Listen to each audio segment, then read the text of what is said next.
Dr. Delali Blood-Dzraku ewo sese yenyano. Hello, doctor. Good morning.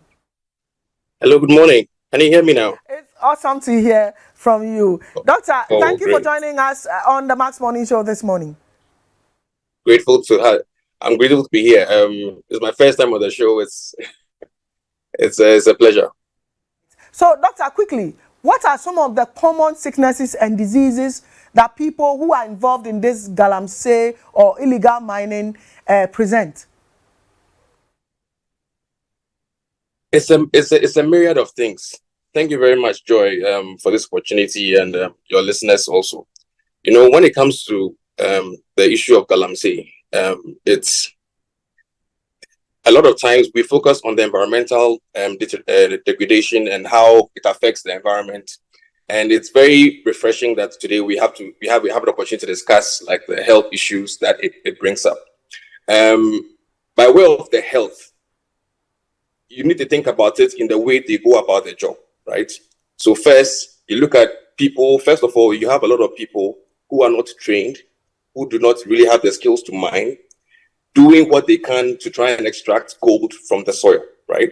And they do this using tractors, they do using excavators, using the grinders, which they call the chamfai. As they do this, they end up moving soil, digging deep into the soil and disturbing soil. When they do that, it causes a lot of sand and dust within that area. Now, the people themselves working there, inhaling that dust, are at risk of something we call pneumoconiosis, which is black lung disease. So because of the sand, the increased dust and sand they are inhaling.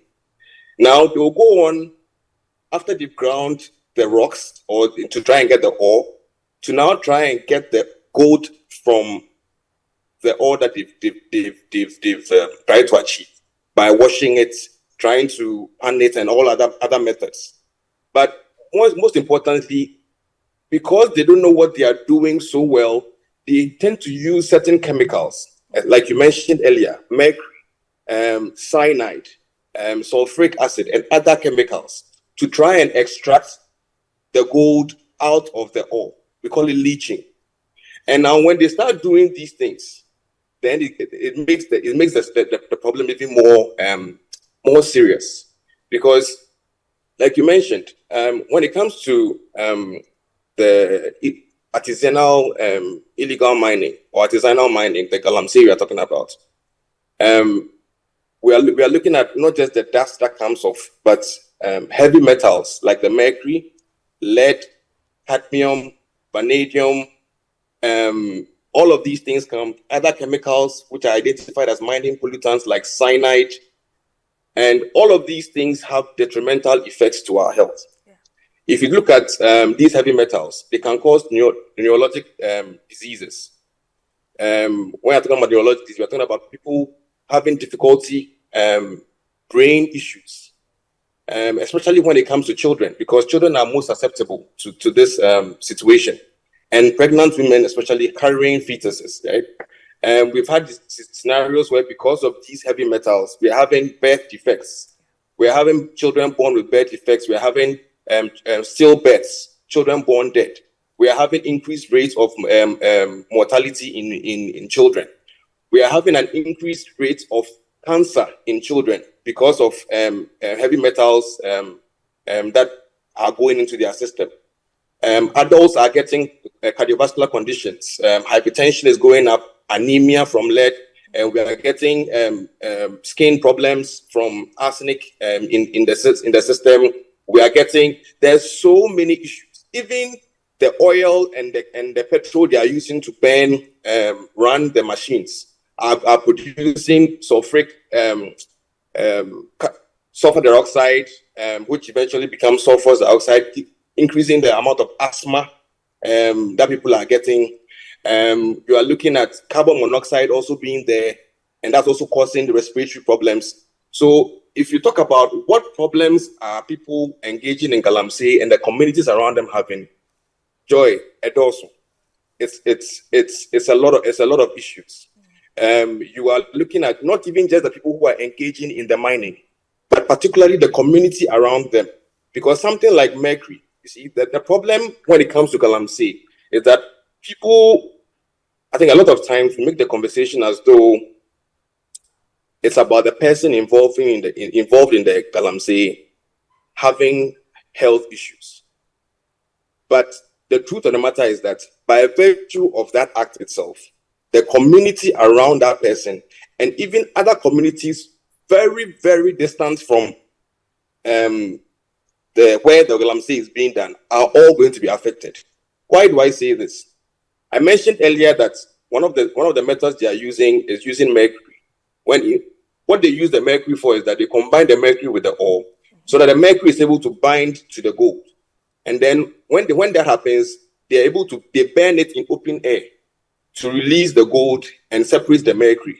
But what that happens is that it causes the mercury to be exposed. It vaporizes into the air to become like a gas, right? Now, when it comes to health, anything we are exposed to, we measure how much is good for you. That does not cause you any problems. We call that the exposure limit. So that, for example, even water that we drink, too much water can be detrimental to you. Too much water can kill somebody. You get it? So there's an exposure limit to every single chemical, every single substance that we are exposed to. The exposure limit, different organizations use different limits. If you are looking at, say, the NIOSH, the National Institute of Occupational Safety and Health, their standard, we are saying that for mercury, we should be exposed to less than 0.05 milligram per liter, right? And yet, for every gram of gold that somebody is going to get by using that mercury method, you are going to have at least 2 grams going up in the air. So just from the process alone, we know that you are being exposed to 4 times the upper limit. Yeah. And the mercury is not just going to stay in the air. It goes in the air, falls on the soil, the plants, the water goes into the water, the fish also take it up. And mercury is one of the chemicals that we call, it's able to accumulate. It's able to bioaccumulate. What that means is that the small plant in the water that the mercury has dissolved into will take a bit of that mercury up. That plant will be eaten by a smaller fish.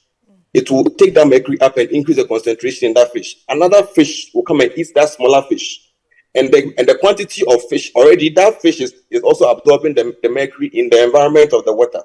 So before you realize it, depending on the size of the fish or the size of the organism, how long it has lived, where it has lived, and how contaminated or polluted that water is, it adds up to the point where we, the end user, you who are gone to the market to go and buy your fish, unbeknownst to you, you are taking fish or items that are contaminated by heavy metals like mercury. And the issues are serious. We are having people, they can't see properly because it gives you narrow vision.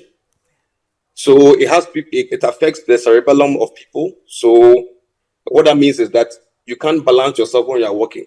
You see people when they say they have, we say ataxia. You have people who have Parkinson's. You see that there's some older people when they are walking and they are shaking. They need to hold something before you walk. You can have people who are young as 20s and 40s having that problem because of heavy metal poisoning. Yeah.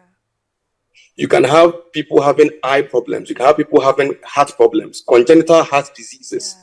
People having kidney problems, people having stomach problems, gastrointestinal issues, all because of this mercury in the food we are eating, and in cadmium. And it's even worse when they now start to also add cyanide to use as something to also leach the gold out of the ore. And what you will also realize is that a lot of these people are doing. For example, if one team recognized maybe a gold ore storage at a place, maybe that team used mercury to mine the gold. Another team, once they leave there, another team will come because they know they have used mercury. Now they want to use cyanide to get it out. But forgetting that when cyanide and the mercury also now mix, it can now let the mercury travel further distances. So we're not talking about just issues affecting just the communities that we find these things in. And there are quite a number of communities. In Ghana, we have identified quite a number of places where these Galamsey activities are ongoing. Yeah. And it's something that we really need to look at. It's Doctor, something that we really need to look at. We didn't connect with you early because we're having internet issues here and there. But I really love to have you in the studio because our viewers are asking questions out of your submission and they want those questions answered. And so please find time to come to the studio one of these days so that our viewers can interact with you because they really want those questions answered. Our time is up, unfortunately, and so we might have to leave it there for now. Thank you so much, Okay. Dr. Dzraku, for joining us this morning on the Max Morning Show. We appreciate you so much. Thank you very much, Joy, for the opportunity. Bye, Doctor. Have a good day.